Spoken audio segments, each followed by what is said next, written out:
사랑하는 성도 여러분, 수요일 아침을 맞으면서 말씀 묵상으로 하나님 앞에 나아가십시다. 오늘도 우리 하나님께서 말씀 속에 역사하시고 말씀을 깨닫고 순종하는 우리에게 복 주실 줄로 믿습니다. 하나님의 말씀 야고보서 4장 10절부터 12절 말씀입니다. 야고보서 4장 10절에서 12절 말씀. 주 앞에서 낮추라. 그리하면 주께서 너희를 높이시리라. 형제들아, 서로 비방하지 말라. 형제를 비방하는 자나 형제를 판단하는 자는 곧 율법을 비방하고 율법을 판단하는 것이라. 내가 만일 율법을 판단하면 율법의 준행자가 아니요 재판관이로다. 입법자와 재판관은 오직 한 분이시니 능히 구원하기도 하시며 멸하기도 하시느니라. 너는 누구이기에 이웃을 판단하느냐. 아멘. 오늘 말씀에서 이제 좀 더 들어가서 다른 어떤 인간 사이에 있는 다툼, 싸움의 문제를 다루는데 형제와 서로 싸운다라는 이야기를 하고 있습니다. 우리의 삶에 가장 많은 싸움은 사람 대 사람의 싸움이겠죠. 형제로 표현되어지는. 그런데 우리가 아는 대로 율법의 핵심이 뭐예요? 주님께서 율법을 정의해 주셨잖아요. 위로 하나님을 사랑하고 옆으로 이웃을 사랑하라. 하나님 사랑과 이웃 사랑이 율법과 선지자의 모든 강령이다. 그렇게 말씀해 주셨잖아요. 사랑은 율법의 강령이고요. 율법의 정신의 핵심은 사랑입니다. 그런데 우리가 형제를 미워하고 비방한다면 이것은 우리가 율법의 대강령을 위반하는 것이고, 오늘 말씀은 율법을 판단하는 판단자가 된다, 재판관이 된다라고 말씀하고 있습니다. 피조물인 인간이 주인이신 하나님의 율법을 판단하는 교만의 죄를 범하는 것이 된다라고 말씀하고 있는 것이죠. 우리는 마땅히 율법, 즉 말씀을 준행하고 순종하는 자리에 있어야 됩니다. 말씀 따라 사는 겁니다. 말씀 중심으로 사는 거예요. 말씀을 먹고 말씀을 읽고 말씀을 묵상하고 말씀이 힘이 되고 말씀이 능력이 되는 삶. 지난 주일에 살펴본 대로 밤새도록 고기 한 마리 못 잡은 베드로, 그래서 그 밤은 실패의 밤이었고 이제 아침이 밝아왔는데 또 들어가서 잠을 자고 저녁이면 고기를 잡아야 먹고 살 수 있기 때문에 거물 손질하고 있었던 실패한 베드로와 그 동료들, 주님이 오셔서 그 배에 오르시고 사람들은 부지런했어요. 그때 보면 그 아침 시간에도 와서 주님의 말씀을 듣고 주님이 말씀을 가르쳐 주시잖아요. 그래서 말씀을 받으니까 기적이 일어난 줄로 믿습니다. 주님이 말씀하셨어요. 깊은 데로 가서 그물을 내려라. 베드로가 뭐라 그래요? 선생님, 밤새도록 고기를 잡으려고 시도해서 10번이나 넘게 그물을 내렸지만 성경에 10번은 안 나와요. 하지만 역사적 문헌과 이 연구에 의하면 밤새도록 당시 사람들이 그물을 내리면 한 10번 이상 된다는 거예요. 그렇지 않습니까? 바닷속에 내렸다가 기다렸다가 다시 올려보고 내렸다가 기다렸다가 올려보고 이 일을 반복하는 거예요. 그렇게 했는데 한 마리도 못 잡았는데 말씀에 의지하여 그물을 내리겠습니다. 주님이 말씀하셨으니 순종하겠습니다. 할렐루야. 기적이 일어나는 거예요. 축복이 임하는 거예요. 그물이 올라오는데 찢어지게 됐어요. 도무지 자신들의 힘으로 감당할 수가 없는 겁니다. 친구들의 배도 불렀어요. 그래, 2배 가득하게, 2배가 잠길 만큼 그 정도로 그렇게 고기를 잡게 되는 역사가 일어난 줄로 믿습니다. 말씀이 능력입니다. 주님의 말씀이 능력입니다.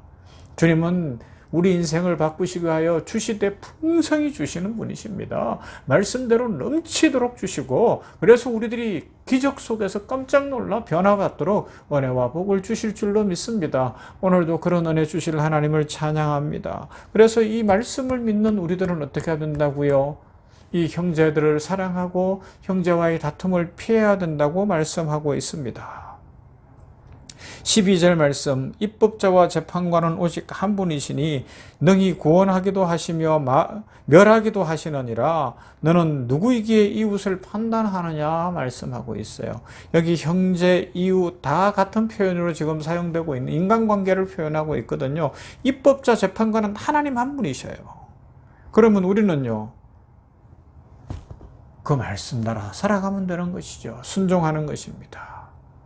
능히 구원하기도 하시며 멸하기도 하시는 분, 입법자와 심판자, 재판관이 되시는 여호와 하나님이십니다. 이것을 분명하게 믿고 오늘도 우리가 말로라도 혹시 다른 사람을 판단하고 싶고 심판하고 싶은 일이 있을 때 아니야, 내가 하는 일이 아니야, 하나님께서 하실 거야, 하나님께서 복 주실 거야 라고 믿으며 모든 것을 하나님께 맡길 때 우리의 삶에 평강이 있고 자유가 있고 행복하며 축복이 넘치게 될 것이라 믿습니다. 자, 그렇지만 오늘 형제에 대한 싸움을 이야기하니까 이 두 가지를 생각해야 되는데, 첫 번째가 가정 안에서 요새 싸움이 많은 것 같아요. 가정 안의 싸움. 사람이 살면서 이 가정을 이루고 사는데 부부간에 다투는 일들도 꽤 있는데, 요새는 뭐 TV 드라마 같은 데서도 이혼하고 뭐 이런 것들이 너무 쉽고 너무 자랑스럽고 이런 상황이 됐어요. 자기 자신에게만 초점을 맞추고 자기가 받으려고만 하니까, 그리고 나는 이런 사람이야 자기 주장만 하니까 이게 싸움이 일어날 수밖에 없고 깨지는 거예요. 여러분, 이혼한 거, 가정 깨진 거 자랑할 거 하나도 없습니다. 그건 분명히 잘못된 것이고요. 하나님께서 원치 않는 일이잖아요. 그러하기 때문에 이 땅에 이 깨어져가는 가정들을 보면서 우리 다음 세대들, 자녀들의 세대는 서로 사랑해서 결혼했을 때, 그러면서 사랑의 근본이신 하나님의 사랑으로 계속 충만해짐으로 말미암아 어려움과 고통과 다툼과 문제들도 잘 풀면서 행복하게 백년해로하는 가정들을 이루게 해달라고 기도해야 할 것입니다. 부모와 자녀가 다투고 있어요. 형제와 형제가 다투고 있어요. 일가 친척들이 다투고 있습니다. 부모님이 돌아가시고 나면 형제들이 얼굴을 안 보는 경우들도 꽤 있는 것 같아요. 여러분, 그러나 성경은 서로 화목하라 말씀합니다. 서로 용서하라 말씀하십니다. 우리 그리스도인들이 어떤 말씀을 붙들어야 할까요? 이 땅에 이 가정과 아니면 형제 일가 친척들의 다툼과 아픔 속에서 우리들이 이 땅을 품고 기도하십시다. 주여, 이 땅 고쳐주시고 이 땅 회복시켜 주시옵소서. 서로가 서로를 용서하고 화목하게 환대하며 축복을 누리고 나눌 수 있게 하여 주시옵소서. 교회 안에도 두 번째로 생각해 볼 수 있는 것이 교회 안의 다툼이라는 겁니다. 야고보서를 쓰는 이유 중에 하나가 교회 안에 있는 다툼 때문이었어요. 요사이도 2000년 전뿐만 아니라 지금도 이 교회 안에 다툼들이 꽤 일어나고 있는 것 같아요. 계속해서 심각한 문제들이 있는 것 같습니다. 예수님의 제자 12명 중에 누가 높으냐, 누가 높은 자리 차지할까, 이걸로 싸우더니 초대교회 안에서는 뭐 할례를 받아야 구원이 있다 없다 뭐 이런 것 가지고 교회 회의가 첫 번째로 모이게 하고, 고린도 교회, 갈라디아 교회 안에도 심각한 싸움이 있었어요. 우습겠으면 에베소서 4장 3절에서 평안에 매는 줄로 성령이 하나 되게 하신 것을 힘써 지키라 말씀합니까? 평안에 매는 줄로 성령이 하나 되게 하신 것을 힘써 지키라. 이것이 성경이 말씀하고 있는 것입니다. 그런데 교회 안에 왜 싸움이 있어요? 제자들이 보여준 거예요. 누가 높은 자리 차지할 거냐라는 겁니다. 초대 예루살렘 교회에서 유대인들이 기득권을 질 것이냐 아니냐 이런 것 문제인 거예요. 여러분, 기득권을 지는 게 뭐예요? 교회 안에서 누가 주인이에요? 하나님이 주인이시잖아요. 누가 높아요? 섬기는 사람들이 높은 거잖아요. 중직자라고 해서 높은 거예요? 목사가 높은 거 아니잖아요. 그죠? 장로님이 높은 것도 아니고 권사님이 높은 것도 아니에요.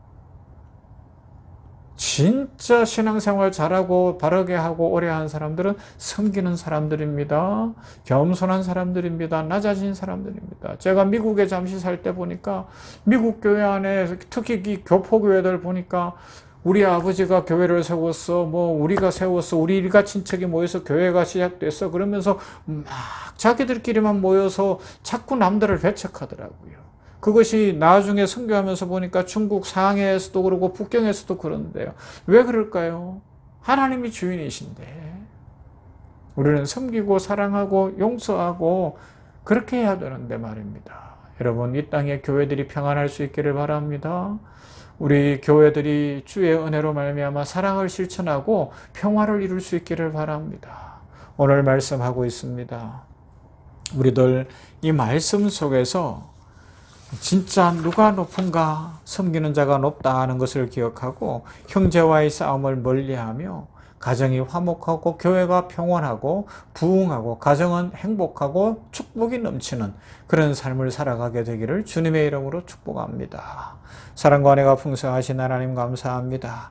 오늘 수요일입니다. 주여 감사합니다. 수요 치유 집회로 모일 때도 은혜 주시고 아버지 하나님이여 예배에 함께하여 치유받고 회복될 사람들을 찾으시고 불러주시되 우리 환자들, 환자 보호자들, 우리 특별히 직원들이 수요일에 같이 모이게 하여 주시옵시고 예배를 등한히 하는 그 어떤 사람들처럼 되지 않게 하여 주시옵시고 한 번이라도 더 모이고 더 은혜를 사모하고 찬송하고 기도하고 말씀 속에 세임 얻을 수 있도록 축복하여 주시옵소서. 아버지 하나님이여 이 시대가 참 모이기를 싫어하는 시대가 된 것 같습니다. 형편 따라 살아가려는 이 시대에 하나님 앞에 모여 은혜를 누리고 은혜를 사모하고 부르짖어 기도하며 주의 축복 누리게 하여 주시옵소서. 아버지 하나님이여 형제 간의 다툼에 대해서 살펴봤습니다. 가정에 부부 간의 다툼이 있고 부모 자녀 간에 형제 간에 일가 친척 간에 친구들 간에 직장 동료 간에 이 땅에 싸움이 너무 많습니다. 그저 어르렁거리고 싸우려고만 하고 자기만 옳다고 이야기하고 자기만 중심으로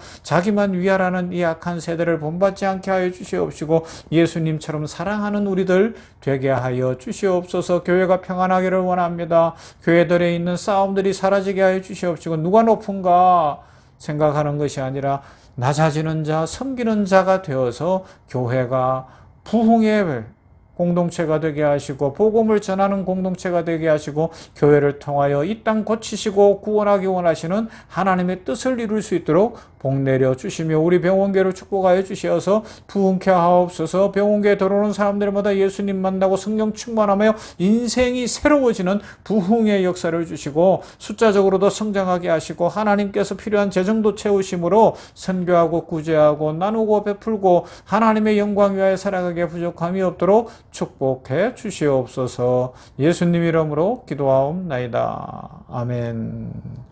찬송합니다. 408장 나 어느 곳에 있든지